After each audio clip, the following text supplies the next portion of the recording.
Hey, happy motherfucking Lundi Gras, people. Yes, it's Lundi Gras. Yes, it is in New Orleans. Yes, it's going down. Yes, people are getting fucked up all over the metro area. Bounce. People are getting into that beat. People are drinking on daiquiris.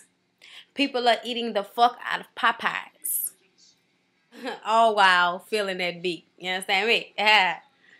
So in light of that, I think I'm going to play some bounce music throughout this whole video. What do we say about that, people? How do we feel about it? Yes? Oh, yeah, oh, yeah.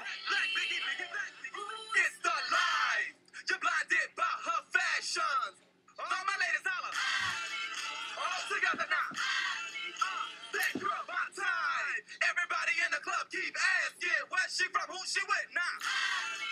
All together now. Come on now. Look,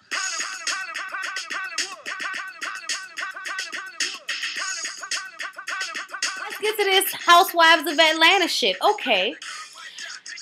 And I really enjoyed this episode. I felt like this trip to Africa has really enlightened the ladies. They have gained some sort of wisdom and will come back to America with maybe more than they left with. They just finished having this emotional day at the orphanage with the young black beautiful babies. They go and have dinner and they're bonding and they're laughing and they're enjoying one another's company. It's not all this bullshit. It's not all this fucking arguing for no reason. No, we're not doing any of that shit. No, not yet. Next day they go to a museum and you know, they come in contact with a young African man who's giving them the tour and tells them how culture is that if a man wanted a woman, if he was attracted to a woman, he would tell his father or brother to go and fetch her. And she has no choice but to come along quietly, peacefully, and with her legs open. And the ladies are just appalled by this. And it's like, bitch, it's Africa.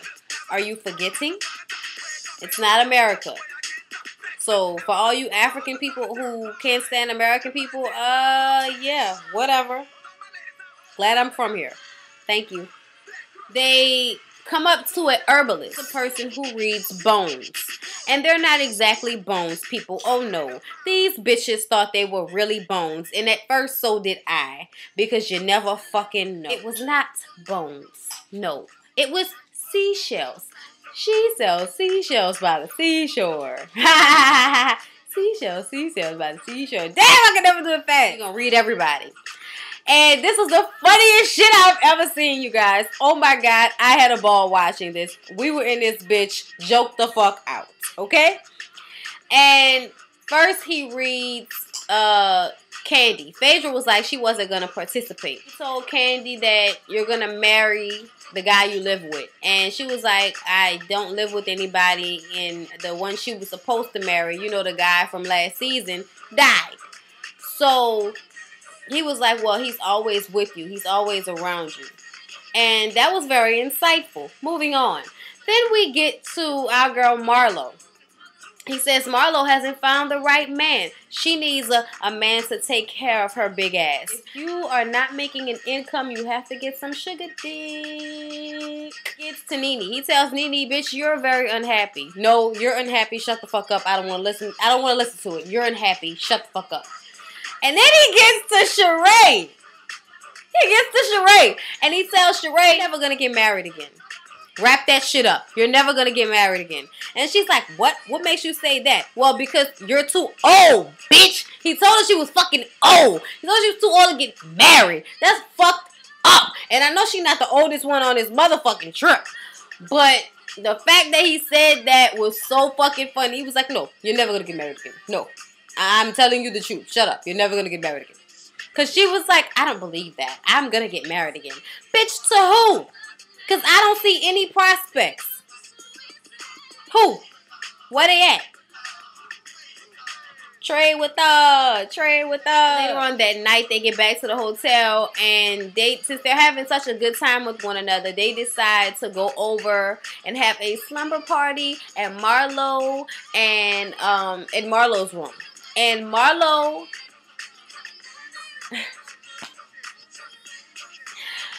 okay, she decided that on a safari trip to Africa, she wanted to bring 29 pairs of designer high heel shoes. And first of all, bitch, you're not even going to be there enough days to wear all those shoes. You're going on safaris. You're going in the grass. Why are you bringing heels? Did you not bring any tennis? Did you not bring any flats? Did you not bring anything practical for this trip? I'm just fucking saying. And bitch, why are you showcasing them like you about to sell them out your motherfucking hotel room? That is, what the fuck? Is that really classy? Really? Is it? Because it's like, what the fuck? What the fuck? That shit was like, bitch, if you don't go put that shit, like, stick it up your ass. That's how I feel. Stick it up your ass. They are sitting down, and of course, they get to talking about sex. And you know, they're talking about the things that they do, and somehow we get into this very entertaining and visually surprising thing where Marlo is trying to show Candy a position and decides to act it out on Candy. And even though Marlo tries to hurry up and get up, like, this is not the most homo shit ever. And some people are probably going to get turned on when they watch this. I'm not going to say who. But sure, there are some dudes out there that dicks jumped just a tad bit when Marlo did that. I'm just saying. I'm just being honest. So, yeah, that was fun. And they all had a good time that night. And then Candy was like, we're having fun, but is this the real you, Marlo? Is this the real you? Because all you seem to talk about is your things, your possessions, your brands, your labels, and we want to know who you are. And it can be annoying for you to constantly be bringing this shit up. And Candy, I feel like, was not the right time to talk about that, but at the same time, I think Candy's the type of person that if something is on her mind, she's going to just let you know. She's going to ask you. She's going to be like, I don't care. I want to know, so I'm going to ask. If you don't want to answer, that's fine, but I decided I wanted to ask. Nene is talking for Marlo at this point and saying that, she has nice things and she thinks it's a good thing that she has nice things and shows them off and all of that shit. And it's like, no, it's not. Not if that's all you talk about, because nobody gives a fuck, and it makes you look like you've never had shit. Candy was like, I don't have to brag on my shit. You know what I'm saying? I got money. I ain't got to brag on my shit. And I saw somebody commented and said that she bragged about having Grammys.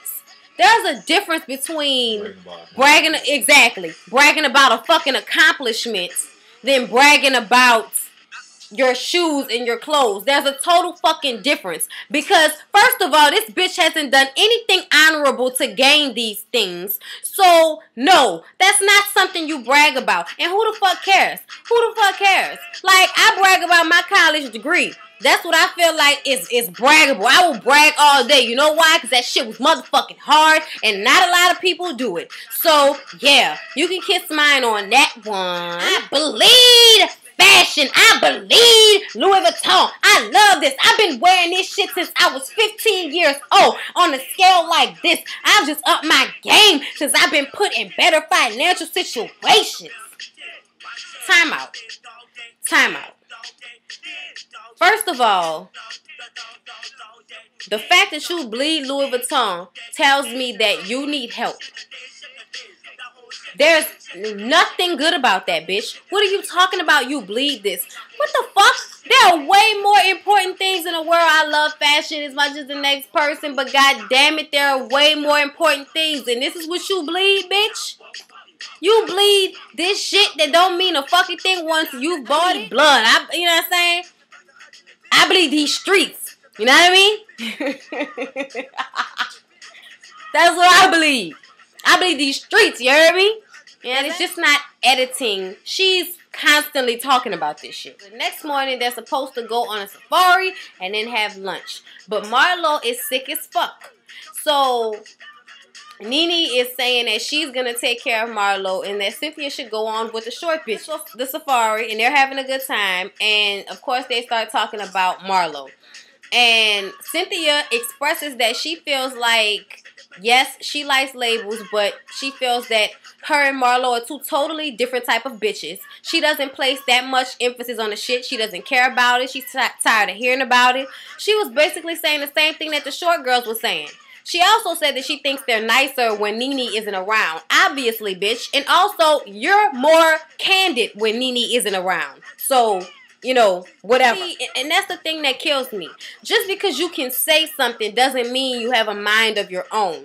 You can be saying something that somebody else wants you to say.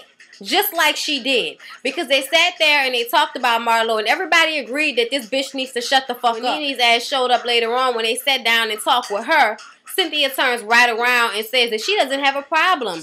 I, for one, like making a statement so Nene will know that she doesn't have any part of this shit that the short bitches that Candy is talking about. Because they weren't saying anything either. Candy was the only one that says, you don't feel like she's over the top. Even before we get to that, they were talking about Kim's ass. And Cynthia made the comment that she don't think that Kim would be in Africa holding little black babies at an orphanage. And Candy was like, I agree. I don't think she would have came at all. Not just because she wouldn't have come to an orphanage, but she wouldn't have came to Africa where you gotta kind of rugged. And she definitely wouldn't come with all that tension between her and Nene. Sheree agreed with her, okay?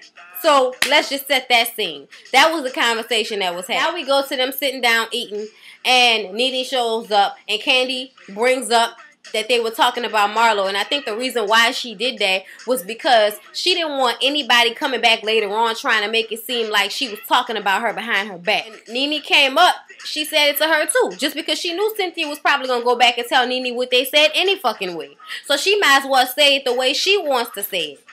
And she expressed her feelings to Nene, and Nene, of course, is making excuses. But Candy was like, wait, you said that Kim was materialistic when Kim used to be talking about her labels and shit. She says, no, I did not say that because I feel like Kim is superficial and materialistic, and I don't get superficial for Marlo. Really, bitch? You don't get superficial with the bitch with the fake hair and the fake nails and the fake occupation, whatever the fuck she might say she does? I don't know. But either way it go, you are out of your motherfucking mind. Both of them hoes are the same type of bitch, and that's why you like them. They talk mad shit. That means that when you want to talk shit to somebody, they always got your back. They always gonna buck for you. They always gonna jump in a fight for you. That's the type of bitch you like. Both of them are like that. Both of them are materialistic because Nene is. Both of them are like that, okay? So there's a reason why you are bonding with Marlo just like you bonded with Kim, bitch. Stop that shit. Ugh. Nene was like, you know, y'all have to think that you were jealous for you to keep talking about Marlo, and I don't think there's a reason for y'all to be talking about her when she isn't here. Bitch, like, you don't talk about them when they not around. Stop fucking playing, bruh. Stop fucking playing, bruh. They get back to the house, and Phaedra and Candy and Sheree called Kim on the phone. And Sheree couldn't wait to go run back and tell Kim what Cynthia and Candy so-called said about her not holding a black baby in Africa. And she tried to, like, throw Candy under the bus on the slick. And Candy was like, no, bitch, that's not what I said. I didn't say nothing about a black baby. Because that's really what sounds fucked up, that you wouldn't be holding a black baby. Sheree is constantly saying, yes, she did say that. Yes, she did say that. And, you know, Candy kind of got pissed off about that shit. Like, bitch, you really just tried to throw me under the bus right quick. So, okay, whatever. So, they all meet up to eat. And Candy brings it up again, you know, to Cynthia. She's like, Cynthia, did I say that? And Cynthia was like, no, you didn't say that. Kim was all pissed off, of course. Why is Candy talking about me? Blah, blah, blah, blah, blah. And it's like, Kim, shut the fuck up. Don't nobody care. Of course, I have to mention her slave with that pink-ass lipstick on. With that light-ass baby pink is not a good shade for you, bitch. Get it together. You need to go shop the Milani lines so you can know the type of colors your dark ass should wear, because that is not one of them. Stop it.